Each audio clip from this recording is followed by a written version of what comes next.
video.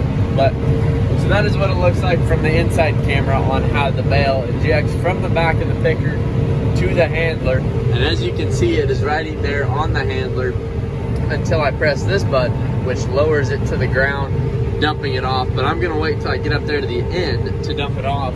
That way our stagers, which is basically a long bale spear on the back of the tractor, they'll grab it and line them up in rows of 4.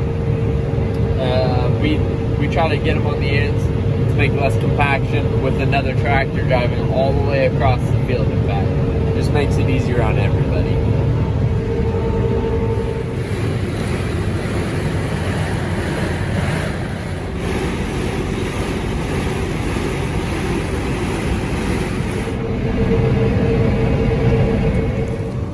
Well, hey guys, this is the last video I will have of cotton harvest. This is our last field and we are almost done. I had one comment on the last video, was to show you guys up cotton bale like. Well, like I said, it is 94 inches tall. I am 6'1" and I could barely grab the top of it. But it's just basically a big compressed ball of cotton. You can see like the spirals of where the baler went. These are the burrs that the gin picks out.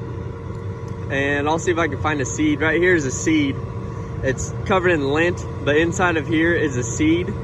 What the ginning process does is it'll take these seeds out, all these burrs out, all this junk out, and it'll be pure 100% cotton. Once it's done, it's wrapped in this plastic.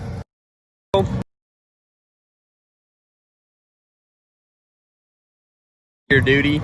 It's pretty thick, but it's easy to cut through. If you cut just a little bit, it'll split it all the way across, and then you have a disaster. You have to pick it up and throw it in the picker little by little. But so thank you guys for tuning in to me during cotton harvest. I'm sorry I didn't put out a whole lot of content while I was doing it, but I guess I tried my best.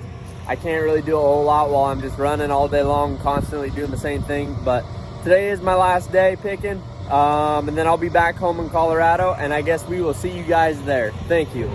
Last bale of the season. We're done.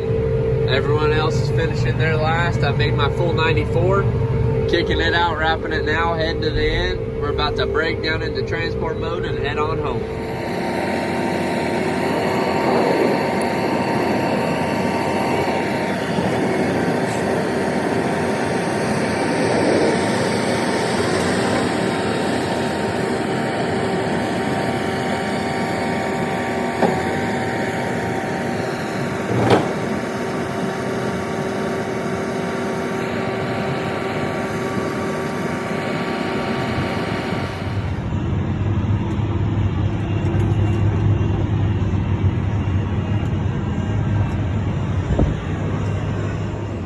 Well guys, before I head home, there's one more thing I was wanting to show you. This is called a root puller. Now they use a root puller. It just takes those cotton stalks that are in the ground and it just pulls them out just enough to kill them. Chemical does not kill this cotton very well because it is an extremely woody plant with a woody stem. And once you shred it like that, since it's flat, it looks like it's mowed. They call it shredding. It takes the full cotton plant and then it just mows it down to little bitty. After they shred it, it creates a waxy coating to protect the plant, and then chemical does not really harm the plant at all once that happens. So by pulling these roots out, it will kill probably 95% of the plants. It'll take them and just uproot them out of the ground. Then they wouldn't have to do any other tillage really besides this or chemicals. So this is a pretty cheap, inexpensive, and effective way to kill this cotton without having bad volunteer problems. And also they have to kill this cotton for the boll weevil eradication program. And what that is after a certain date, you aren't allowed to have any blooming cotton for boll weevils. This is to help eradicate the pest so they don't have as much of a pressured issue with it come growing season. So that's what I've been doing the past 2 days. This is the last day I will be here. I will be heading back to Colorado bright and early tomorrow morning. and they have me on this just wanting to try something new. I've never done this before, and it is different. As you can see, I'm going 14.5 miles an hour, which is extremely fast for any kind of farm equipment, let alone a tractor. So the amount of acres I get done in a day is pretty good. I'm averaging about 50 acres an hour with this machine. Both of us combined, we could do about 100 acres an hour. In a good day, about 500 acres with turn rows and moving. So this is moving along pretty good for only being 12 rows wide. I'll just, whenever I get here to the end, I'll just step out real quick and show you guys exactly what the units look like. That would be easier than me trying to explain myself. So I'm sorry about the audio. The wind is kind of blowing hard, but I'll try to protect you. I got to get out every so often to make sure that these are still touching. It's starting to get a little wet, it looks like. Normally you don't want anything sticking to the discs. That means it's too wet for the cotton to really die from being pulled. But we're almost done with the field anyway, so we'll probably just keep going through. But so this is what it looks like. And as I go forward, these turn like this with the barbs pressing on the ground. That way it has some friction.